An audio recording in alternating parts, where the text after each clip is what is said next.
Ya, assalamualaikum warahmatullahi wabarakatuh. Bertemu lagi dengan saya Ahmad Warika Saramdhani. Sekarang saya akan membahas tentang Bunyarejo. Bunyarejo ini suatu dusun ya yang terletak di Kelurahan Karangwaru, Kecamatan Tegalrejo, ini di Yogyakarta. Ini adalah tempat, ini adalah dusun yang saya berdomisili di sini, saya bertempat tinggal di sini. Ya, kita akan mulai dari kondisi sosial, ekonomi dan politiknya ya. RW 6 Bunyarejo ini wilayah yang tadi sudah saya jelaskan di Kelurahan Karangwaru, Kecamatan Tegalrejo, DIY. Di RW 6 Bunyarejo ini RW 6 dusun tapi satu RW gitu. Mempunyai luas 4,5 hektar yang terbagi menjadi 6 RT, yaitu RT 20, 21, 22, 23, 24 dan 25. Luas area yang dihuni kurang lebih 4,2 hektar dan tidak dihuni kurang lebih 0,3 hektar. Nah, ini yang digunakan untuk fasilitas umum. Nanti saya akan menjelaskan hal ini. Dan seterusnya ini adalah foto masyarakat Bunyarejo ini tahun kemarin ya, setelah ada kemerdekaan lalu ada kebanjiran. Ini masyarakat pada gotong royong untuk membersihkan lumpur dari Bunyarejo karena di sini juga kebetulan dekat dengan sungai ya. Ini sarana peribadatan di RW 6 Bunyarejo terdapat dua masjid, yaitu Masjid Jabariyah Al-Muntaqi dan Masjid Al-Akbar. Sebenarnya ada satu lagi namanya Mujahidin yang berada di dekat Masjid Al-Akbar ini. Di sini tuh unik gitu loh masjidnya itu karena berdekatan tidak ada 50 meter masjidnya.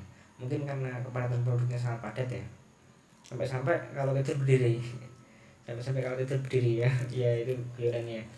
Ya ini pokoknya di sini tuh padat sekali, padat penduduk. Dan juga pendatang mungkin ya. Makanya saya menggunakan tema itu adalah yang pendatang karena nanti akan saya ceritakan ya. Sarana pendidikan yang terdapat di RW 6 ini TPA yang ada di setiap masjidnya ya. Dan saya juga termasuk, kebetulan saya termasuk guru pengajar TPA yang berada di Masjid Al-Akbar ya. Dan masyarakatnya lumayan banyak ya ini. Ini TPA ini berlangsung dari pada asar sampai menjelang maghrib setiap harinya. Sebelum COVID itu setiap hari ada kegiatan TPA, mengaji anak-anak TPA dan TKA itu 3 tahun ke bawah, tiga kelas 3 ke kelas 3 SD ke bawah. Kalau yang TPA kelas 3 SD ke atas ini. Dan saat COVID ini cuma ada pertemuan bagi yang TPA 2 kali seminggu dan yang TKA 2 kali seminggu ya. Ini masyarakat RW 6 tidak seluruhnya beragama Islam karena ada yang beragama Kristen ya. Ini termasuk pluralitas yang ada di sini ya. Kita lanjut. Ini contoh ini Masjid Al Akbar ini tempat saya tinggal. Saya bertempat tinggal di sini Al Akbar. Kebetulan saya juga bertempat di sini maksudnya. Jadinya saya foto aja.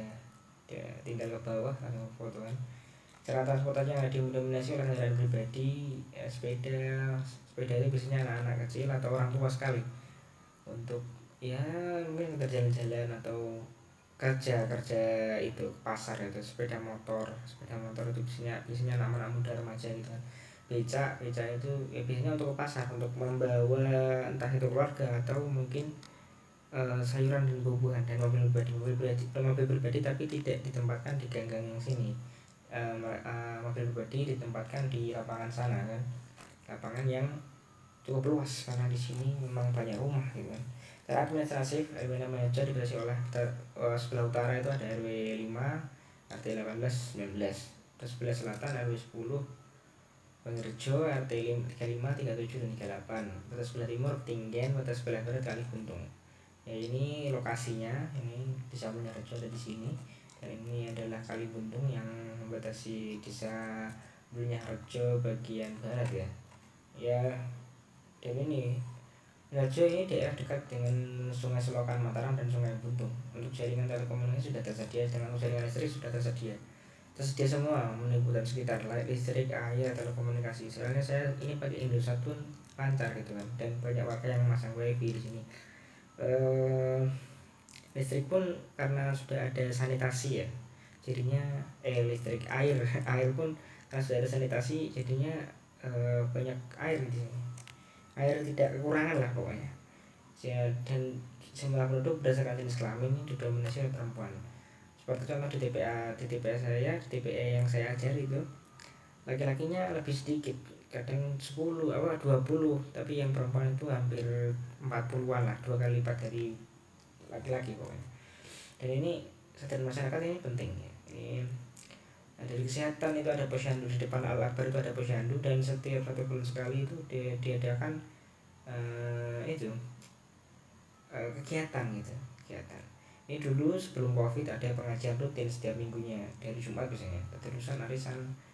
Tapi sekarang karena Covid sudah libur 2 tahun ya, libur 2 tahun.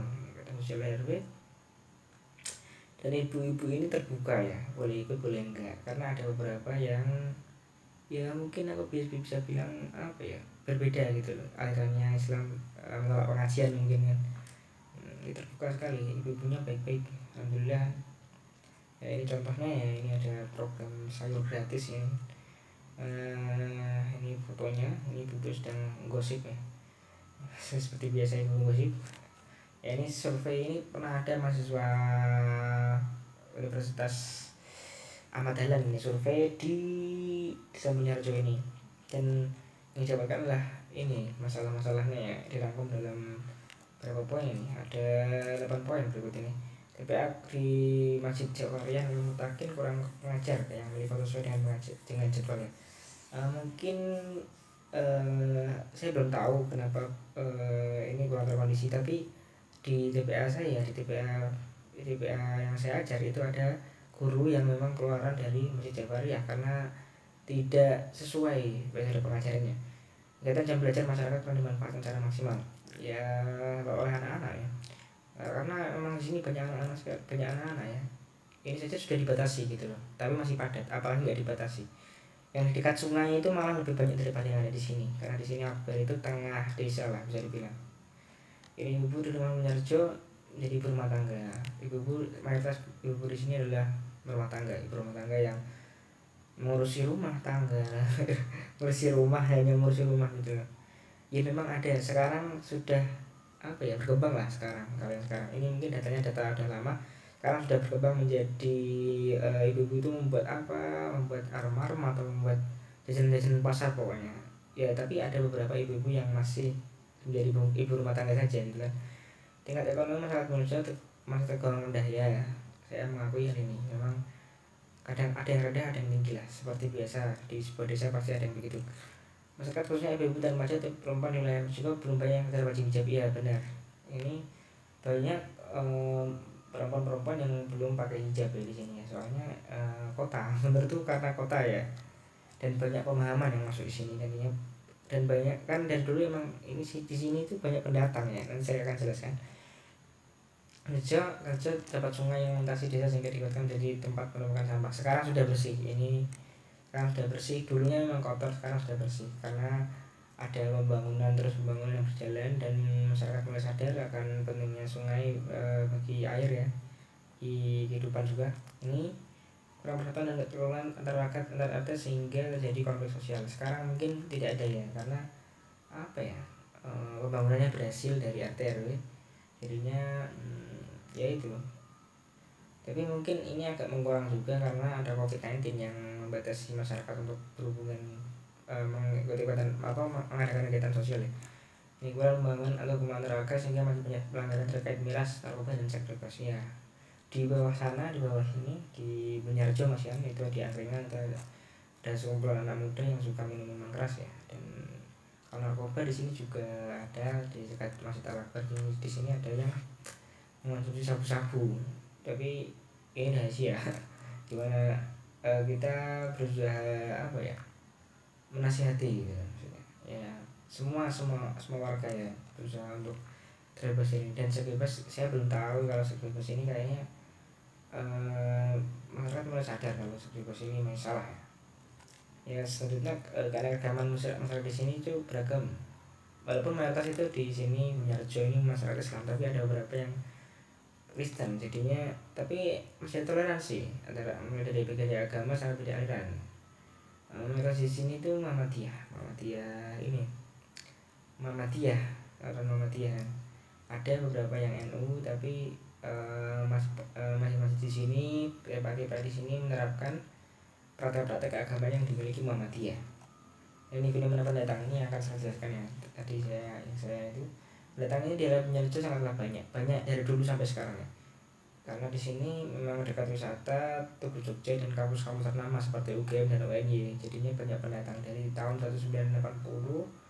Itu pendatang-pendatang itu mempunyai nama di sini karena yang membangun Masjid Al-Akbar ini saja itu pendatang gitu loh. Banyak infrastruktur yang dibangun oleh pendatang, entah itu bentuk proposal ataupun tenaga gitu. Pendatang 180 sampai 190 itu pendatang lagi baik-baiknya di mata masyarakat. Begitu tahun 2010 ke atas, pendatang sudah mulai citra masyarakatnya berkurang karena banyak anak kos, anak mahasiswa yang keluar malam, entah itu yang nyanyi-nyanyi di tengah malam, gitaran gitu. Jadinya banyak lah. Terus banyak yang sombong kan kalau disapa nggak nyapa balik gitu kan.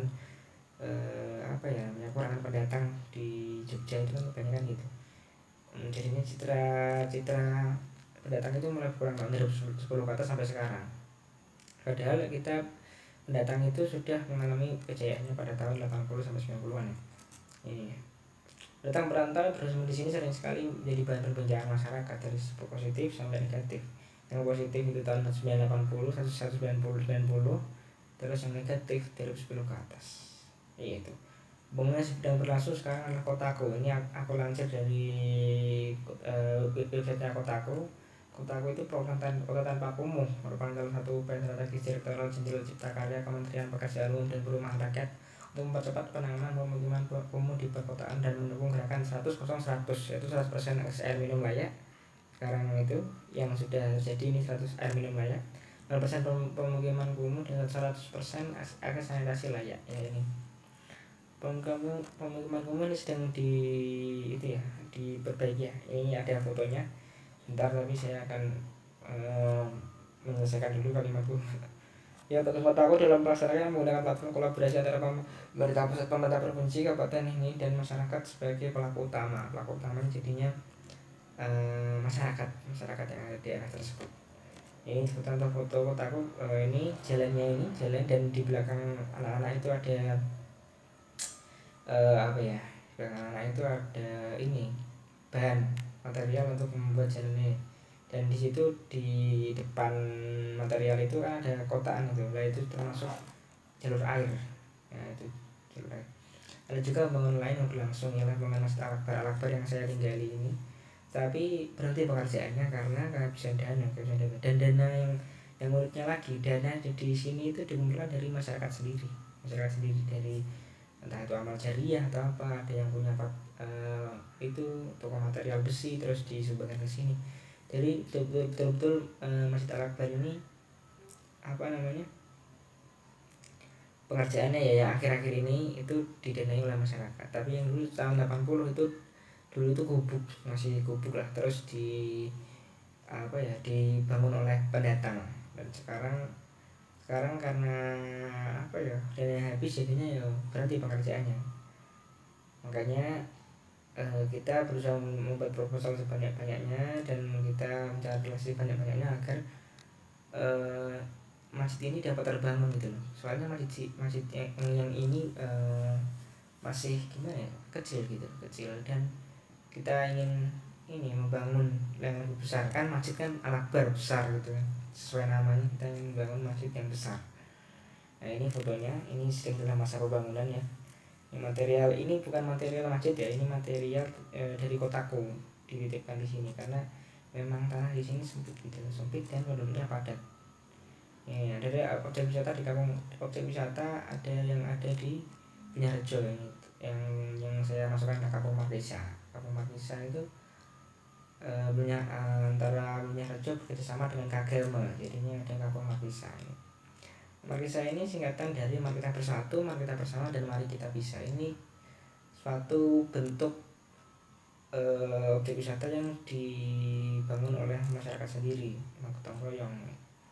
Ya, ini baru-baru saja sebenarnya, tapi diharapkan bisa menjadi solusi dari keterpurukan COVID-19 ini ya. Dulunya ini sebagai tempat wisata kan, tapi karena COVID-19 menjadi lahan pertanian gitu. Ini lahirlah kelompok tani Kampung Markisa. melalui keputusan lurah Karanglaut nomor 8 KPTS KW 4 2020. Nah, jadinya ada kelompok taninya di desa Bulungarjo ini yang khusus mengurus kampung markisa. Ada dan budaya di sini juga masih kental dengan Jawanya ya, yang seperti jatilan. Bahkan di sini ada komunitas jatilan namanya Jatilan Satrio Mudo Budoyo. Tapi akhir-akhir ini jatilan ini ya konflik sama ulama-ulama atas tempat ya. Dan COVID-19 ini juga menghentikan jatilan ini selama 2 tahun. Tapi masih ada komunitasnya ya. Walaupun ini menuai konflik antar di kalangan para ulama setempat, tapi jatilan ini masih tetap ada gitu, walaupun cuma komunitasnya karena ada COVID jadinya belum ada. Juga ada tradisi lain yang bernama Islam, itu Maulid Nabi, Yasinan, yang tadi pengajian itu banyak orang mendatangkan banyak orang. Nah, ini contoh jatilan ya. Nah, ini contoh budaya dan tradisi di Bulungarjo ya. Terima kasih telah mendengarkan saya dan saya mohon maaf jika ada kesalahan ya. Wassalamualaikum warahmatullahi wabarakatuh.